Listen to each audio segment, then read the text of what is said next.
What's up mga kabady? So ang pagkain natin ay ito.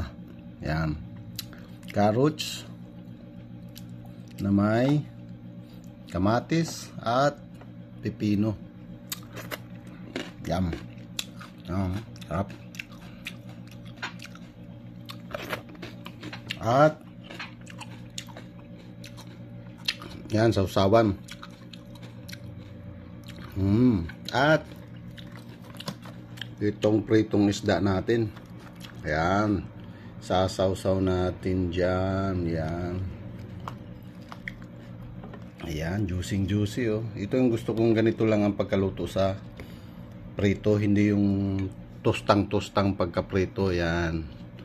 Ganito lang. Ayan. Ayan. At siyempre yung kanin. Ayan. Kanin tayo ngayon kasi kagabi hindi tayo kumain ng kanin, so rice naman tayo ngayon. So ganito lang yung pagkain na simpleng luto lang pero masarap siya at mayaman sa protein to kasi isda. At para ma-balance naman natin yung pagkain natin, yan, hinaluan natin ng tomato. Yan, ganun lang ako mag-balance ng pagkain. Kaya hindi ako nataba.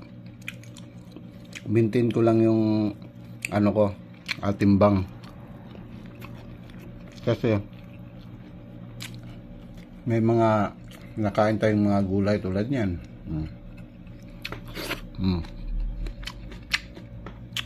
Ba? Yun lang, sausaw lang natin tong pritong isda dito. Diba? Okay na yan. Yan.